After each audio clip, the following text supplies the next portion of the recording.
Good day mga mad friends! Welcome back! Actually, medyo matagal tayo bago ulit nagkaroon ng video walkthrough. So, again, welcome sa ating video walkthrough. Now, for today's video, we're going to show you a car that's a bit on the different side.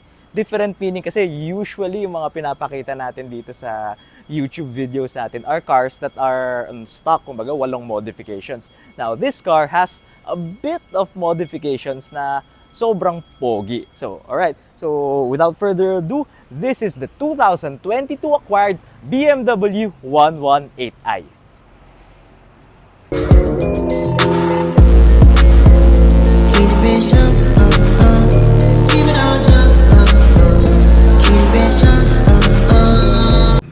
The first thing that you would notice about this 118i is its color. It's finished off in this bright blue tone. Grabe, sobrang ganda. And guess what? This car is actually wrapped. The original color is black, pero tingnan niyo naman, ang ganda ng ng pagkakagawa. Kung titingnan niyo yung mga gilid, sobrang ganda. And by the way, this is the new generation of the BMW 118i. So from the old gen, it's all new from the ground up. So as you can see, it has this really nice, sporty, and aggressive look. So, tingnan nyo ba naman, di ba? So, at the front, you have this new BMW LED lamps. So, and you also have, of course, the BMW logo and this blacked out kidney grille. And if you're gonna go down, meron tayo ditong vents, and this, because this car is a bit modified, so nilagyan siya ng front spoiler. Going to the side profile of the car, grabe, ang ganda. Sobrang pogi, sobrang forma. So as you can see, so this car, the 118i, is actually a hatchback, and it's designed to be your first BMW. But actually, di porket na entry level siya na BMW, hindi na siya kasing ganda. Pero tingnan niyo pa naman, itong BMW 118i na to has, of course, this blue wrapping, and of course, it's designed na nakakita yung black na door handles niya, na pinair dun sa black side mirrors. Then going down, you have this customized na running board, and of course, grabe, one of the highlights of this car is this 18-inch na silver Rota Mags.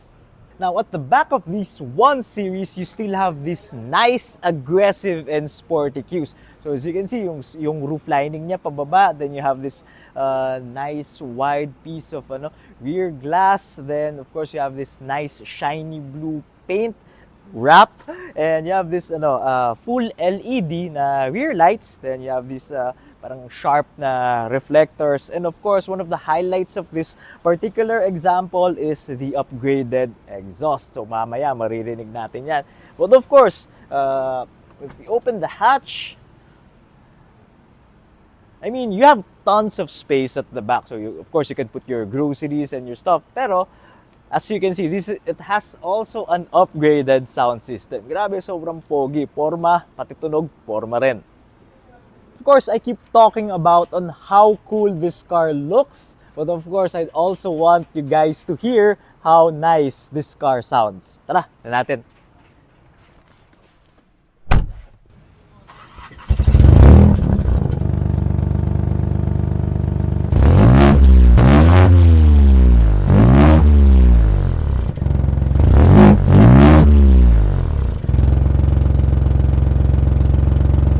Now, the 118 is pretty much a new car inside and out. So let's start with the steering wheel. So of course, you have this nice black leather finish, and you have this M logo at the bottom of the steering wheel, and of course, it gives you this nice and firm grip, and which would give you this sporty feel, especially when you're on the road. And of course, this is a premium car. Going at the back of the steering wheel, you have this instrument cluster, which is for me very interesting. Most of the cars kasi, di ba, meron yung parang glass panel in between, but for this car, it's as if you can almost touch the LCD and the tachometer and the speedometer. So wow, which is pretty much new feeling, but it's really nice as well. And going here at the dashboard, you have this really nice leather finish. Of course, you have the BMW na iDrive infotainment system. You have this pattern trims, and of course, what I like about this car is that it has a mixture of both black, piano black, matte black, and yung mga chrome finishes natin. And going here, of course, you have the AC and lots of buttons. Actually, I'm a fan of buttons, lalo na ngayon na yung mga kotse, yung mga newer cars, it's puro touch screen na yung mga infotainment system nila. So this set of buttons is really it's really a breather. It gives you this classic feel or classic control ng kotse. So of course, under here you have your volume button and yung mga shortcuts natin. Then going here to this this part of the car, I think this is of course, pwede mo siyang patungan ng keys, but I think I have to explore this a bit further. I think this is a wireless charging pad. Then of course, you have your USB port and some slots for your drinks. And here, going here to this very nice finish nung shift knob niya. Of course, this is a automatic transmission car, and this part would be able to help you to control your driving dynamics. Of course, you have the sport, eco, and comfort mode, and you also have your electronic parking brake. And on the right side, this is where you have the knob that you can control your iDrive. All right. Now, the BMW 118i gives off this balance of sport and comfort. As you can see, this seat here has really this interesting two lines, so it gives off this sporty feel, and yet it's really comfortable. So you have this mixture of both leather and cloth. So the driver's seat is electronically powered, but the passenger seat is manual. So now the 118i can really seat 5 people, but I think comfort can be maximized at around 4. As you can see, you have this comfortable leather/cloth seats with lines here for sportiness. Legroom is a bit decent, okay naman, because I'm not that tall. And the headroom, because the headline of this car is a bit on the slanting side, yung mga taller passengers natin, baka they might find their heads hitting the roof a bit. But of course, nakakabawi naman for creature comfort. You have these aircon vents and 2 USB-C slots. Now, we've seen how cool this car looks. We've heard how cool this car sounds. Now, let's see how cool this car drives. Tara, test natin.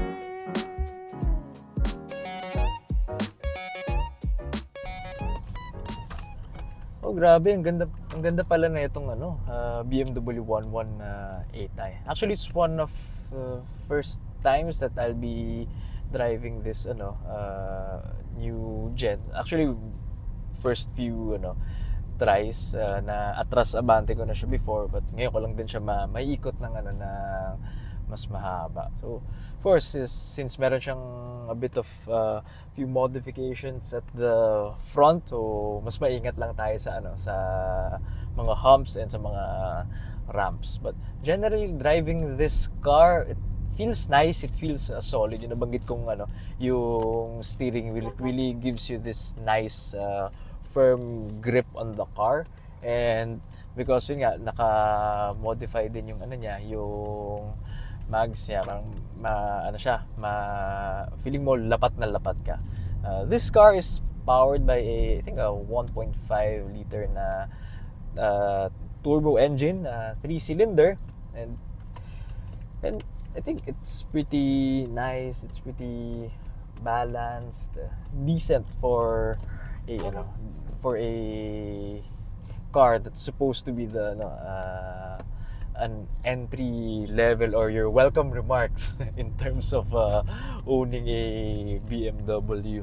Now, I read some articles or parang na sinasabi nila na medyo they kind of don't like this car because siya front engine tapos front wheel drive, but I think it really wouldn't matter because it's still a BMW.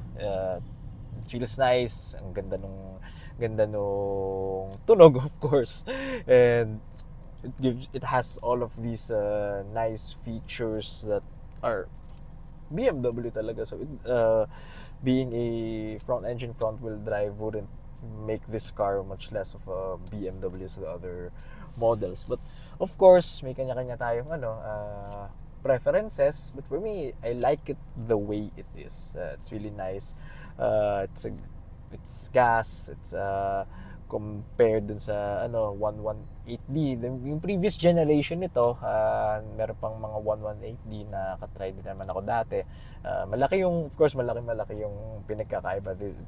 This is all new. So yeah, we're here in the streets of Kapitolyo as usual, and matetest natin siya sa pababa and sa pataas kasi medyo hilitong hilitong lugar na to. So yun nga, again, going back in terms of the way this car drives, actually it's really nice. Yun nga, nabanggit ko, firm yung very firm ka, very lapat ka dun sa sa kali. And of course, this is a BMW. This is supposed to be fast. But of course, you cannot hindi naman tayo pwedeng pumiga dito sa because this is a road na maraming dumadaan, maraming civilians, maraming mga kotse na. So always exercise safety, especially when you're handling cars that have this much capability ba. Diba? So ngayon pa lang, sa loob pa lang, baka naririnig nyo na yung medyo malakas na na exhaust, diba? So yun nga. Of course, this car also has yung mga sport mode, comfort mode, eco mode. Sige, let's switch to sport. So the car would become a bit more responsive when you drive it. So I think you can really pull off this car's capabilities when you're in the highway ba, kasi syempre mas mabilis yung doon, mas mabilis ka doon, di ba? Di ba? Palang rinig mo na agad yung exhaust, di ba?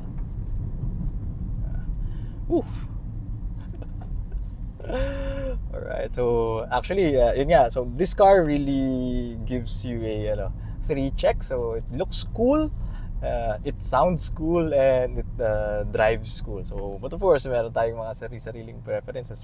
So maybe some people would like a low-key na kulay, kasi to ang tingkad na blue, sobrang kitang-kita ka dito, di ba?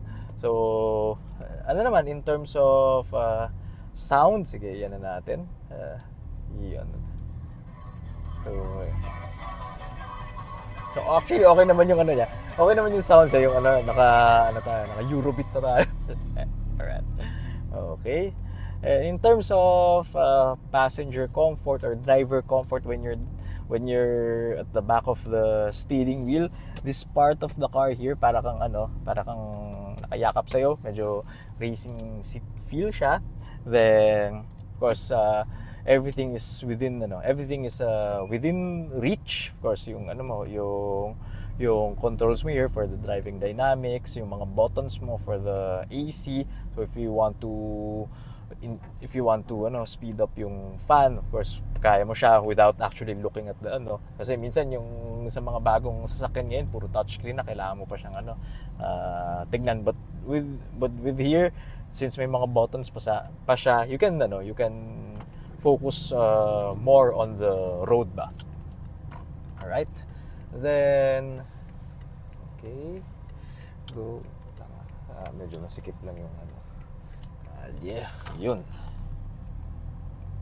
In terms of in relation to dun sa passenger comfort, cabin comfort, okay naman, hindi ko naman masyadong rinig yung mga external sounds, but of course medyo rinig yung yung kumbaga vibration ng kasi naka-upgrade yung yung exhaust mo. But in terms of naman, okay naman, maganda.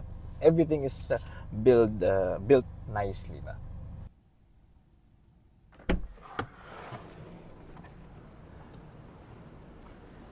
So if you want to know more about this BMW 118i, you can check out our website. We are Manila Auto Display, so it's www.manilaauto-display.com. You can also check us on our socials. We are on Facebook, Instagram, TikTok, and especially YouTube at Manila Auto Display. So hope to see you on our next review.